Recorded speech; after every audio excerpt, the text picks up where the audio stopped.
அண்ணன் சிவனாண்டி அவர்களுக்கு அவையாபுரம் நாம் தமிழர் கட்சியின் சார்பாக நன்றியை தெரிவித்துக் கொள்கிறேன். அடுத்தபடியாக பொறியாளர் அருண் ஜெயசீலன் மாநில கொள்கை பரப்பு செயலாளர் அவர்கள் சிறப்புரை ஆற்றுவார்கள் என்பதை தெரிவித்துக் கொள்கிறேன்.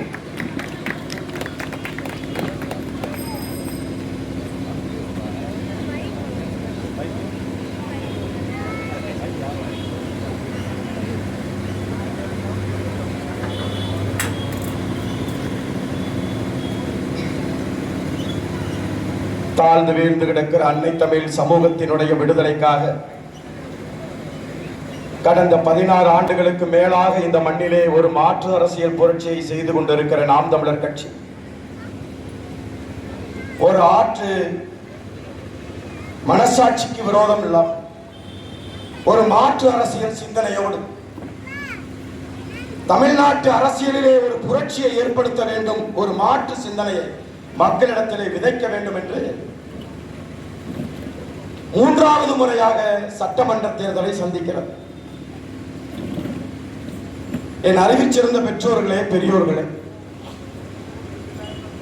அவனியாபுரம் பகுதியிலே இந்த கூட்டத்தை ஏற்பாடு செய்திருக்கக்கூடிய என் தம்பி தங்கைகளிலே எத்தனை தம்பிகள் சாணார் வீட்டு தம்பிகள், கோனார் வீட்டு தம்பிகள், செட்டியார் வீட்டு தம்பிகள், வண்ணார் வீட்டு தம்பிகள் என்று எனக்கு தெரியாது.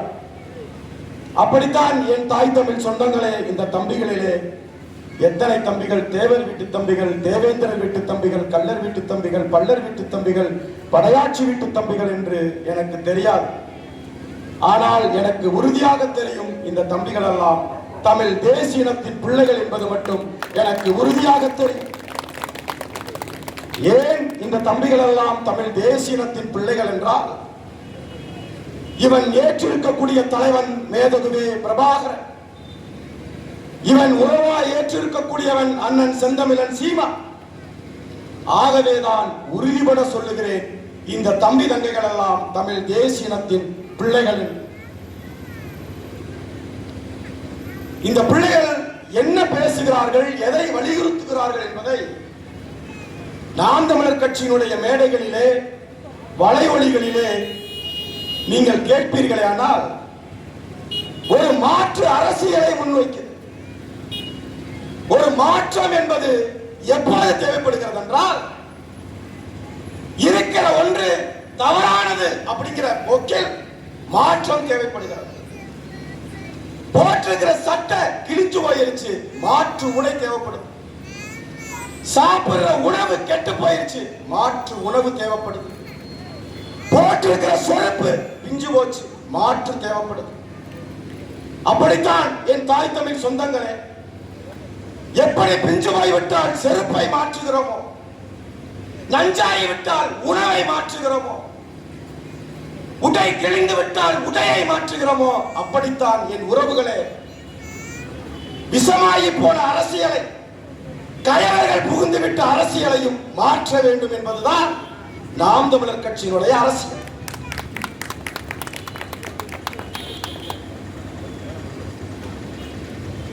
இந்த ஆட்சி அவலங்களை உங்களிடத்தில் சொல்லிதான் தெரிய வேண்டும் என்கின்ற நிலை இல்லை. ஆனால் என் மக்களுக்கு ஒரு மிகப்பெரிய நோய் இருக்கிறது.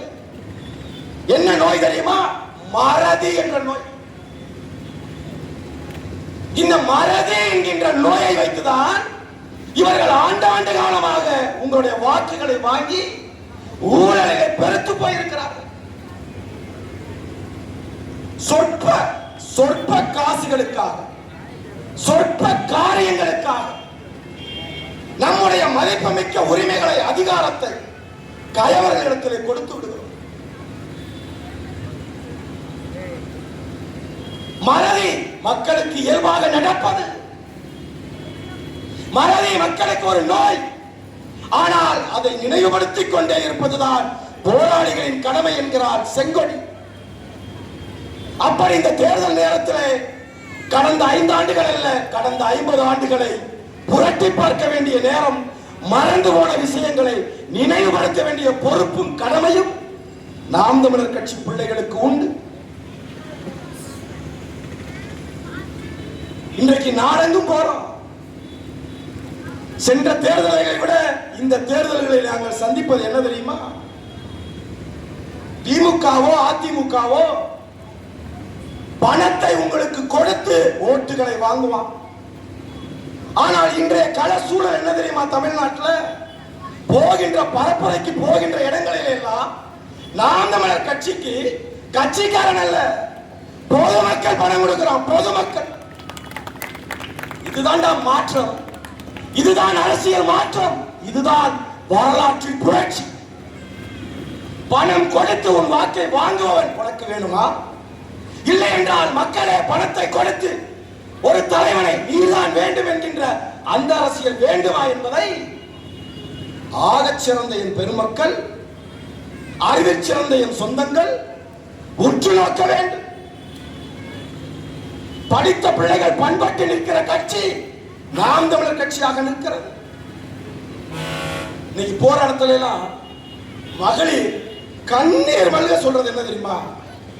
அவன் கேட்கறது கல்வியை கூட கேட்கலங்க, அவன் கேட்கறது மருத்துவத்தை கூட கேட்கலங்க, எனக்கு இதை கூட அதை கூட மகளிர் கேட்கலங்க. மகளிரிடம் இருந்து வரக்கூடிய ஒரே குரல் என்ன தெரியுமா?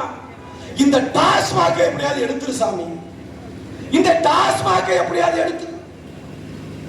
நேற்று மதுரை மேற்கு தொகுதியில பைக்காரா பகுதியில் அந்த சந்தையில நேற்று பரப்புரை, பைக்காரா பகுதியில சந்தையில பரப்புரை நடக்கிற இடத்துல தம்பி பயாஸ் பேசிக்கிட்டு இருக்காரு. நான் அந்த வாகன பரப்புரை வாகனத்திற்கு அருகிலே கீழே நின்று கொண்டிருக்கிறேன்.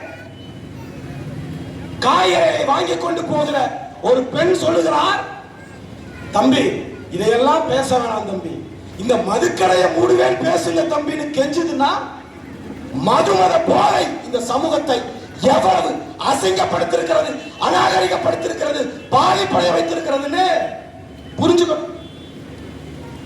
4829 கடை, மொத்தம் 4829 கடையில குடிக்கிறான். வருஷத்துக்கு எவ்வளவு தெரியுமா குடிக்கிறான்? 48,000 கோடி. 48,000 கோடி குடிக்கிறான். உனக்கு எதுக்கு இலவசம்? எதற்காக இலவசம்? ஐயா ரத்தன் டாட்டா சொன்னார், அவர் அரசியல்வாதி கிடையாது, அவர் அரசியல்வாதி அல்ல, அவர் எந்த கட்சியின் ஆதரவாளரும் அல்ல. இறந்து போன அந்த ரத்தன் டாட்டா சொன்னாரு, இந்த மதுக்கடைகள்ல இந்த அரசாங்கங்களே மதுவை கொடுக்குது சில மாநிலங்கள்ல, அப்ப ஒண்ணு செய்யுங்க, மது வாங்க போறான்ல ஒருத்தன், டாஸ்மாக்ல போய் சரக்கு வாங்க போறான்ல, அவனுடைய ஆதாரம் வாங்கி பஞ்சு பண்ணுங்க. அவன் ஆதாரம் வாங்கி அவன் ஆதார் என்ன பதிவு பண்ண டாஸ்மாக்ல எதுக்கு தெரியுமா? அப்படி நீ பதிவு பண்ணிட்டேனா டாஸ்மாக்ல உன்னுடைய ஆதார் எண் பதிவாயிருச்சுன்னா அவனுக்கு எந்த அரசு மானியமும் இலவசமும் கிடையாதுன்னு சொன்னாரு ரத்தன் டாட்டா. அரசியல்வாதியை இல்லாத ஒருத்தர் சாதாரணமா ஒரு நிமிஷத்துல சொல்லிட்டு போயிட்டான், பொருளாதாரத்தை சொல்லிட்டு போயிட்டான். இதுல மதுரைக்கு என்ன தெரியுமா பெருமை? மதுரைக்கு நம்ம தான் தமிழ்நாட்டிலே நம்பர் 1 மதுரை. தீபாவளிக்கு 2 நாள் சேல்ஸ் எவ்வளவு தெரியுமா? 780 கோடி. 780 கோடிக்கு குடிக்கிறாயா? உனக்கு எதுக்குடா இலவசம்? உனக்கு எதுக்குடா உரிமை தொகை? உனக்கு எதுக்குடா புதுமை பெண்? உனக்கு எதுக்குடா தமிழ் செல்வன் திட்டம்? எதற்காக? இதுல வெட்கமே இல்லாம கோடை காலத்துக்கு 2000 ரூபாய், கோடை காலத்துக்கு. ஏண்டா இத்தனை ஆண்டு காலமா தமிழ்நாட்டில் கோடை காலமே வரலையா? இல்ல தமிழ்நாடு அப்படியே ஊட்டியா கொடைக்கானலா? ஏன்னா உங்க ஆட்சியில இது நாள் வரைக்கும் கோடை காலமே வரல இல்லையா? இனி எனக்கு கோடை காலம் வரல, தேர்தல் வந்திருக்கு, தேர்தல் வந்திருக்கு. டேய் முன்பணம் கொடுக்கிற அளவுக்கு உங்க கச்சானால பணம் இருக்காடா? மக்களுக்கு முன்பணமா 2000 3000 சேர்த்து 5000 கொடுக்கிற அளவுக்கு உன் கஜானால பணம் இருந்தா என்ன இளவுக்கு நான் 10 லட்சம் கோடி கடை வாங்குறேன்? என்ன இளவுக்கு வாங்கின? வருஷத்துக்கு 1 லட்சம் கோடி கடை வாங்குறாங்க. வருஷத்துக்கு நீ எல்லாம் 1 லட்சத்தை பார்த்திருப்பியா முழுசா? 1 லட்சம் கோடி கடை வாங்குறான் உன் பேரை சொல்லி. என்ன சன் டிவியை கொண்டு போய் அடமானம் வச்சா 1 லட்சம் கோடி கடன் வாங்குறாங்க வருஷம் வருஷம்? இல்ல அண்ணா அறிவாலயத்தை கொண்டு போய் அடகு வச்சா வாங்குறான் 1 லட்சம் கோடி கடனை? எதை வச்சு வாங்குறான்? உன்னையும் என்னையும் பணைய வச்சு வாங்குறான். இத்தனை கோடி மக்கள் இருக்கா, இவன் வரி கட்டுவான், நான் உனக்கு வட்டி கட்டேன் குடுவான் வாங்குறான். அது தெரிஞ்சுக்கோ முதல்ல, அதை முதல்ல தெரிஞ்சுக்கோ. உனக்கு கொடுக்கிற காசெல்லாம் தமிழ்நாடு அரசாங்கம் வருவாய் ஈட்டிய காசு அல்ல, கடனை வாங்கி கொடுக்கிறான். நான் என் உறவுகளிடத்துல ஒரு சின்ன விஷயத்தை சொல்றேன். ஓ குடும்பத்துல ஓ வருமானம், மாச வருமானம் 75,000 வச்சுக்க. நீ வேலை வைப்ப, உங்க அப்பா வேலை வைப்பார், எல்லாம் சேர்த்து வச்சு 75,000 ரூபாய் உன் வீட்டினுடைய மொத்த வருமானம். ஆனா உன்னுடைய செலவு மாசம் 10 லட்சமா இருந்தா எப்படியா இருக்கும்? மீதம் 9,25,000 ரூபாயை கடனை வாங்கி நீ வருமானத்துக்கு வாழ்ந்தா நாண்டுகிட்டு ஒரு நாள் சாகணும்டா. என்னைக்காது தற்கொலை பண்ணிட்டு சாகணுங்கிற வழி இல்லை.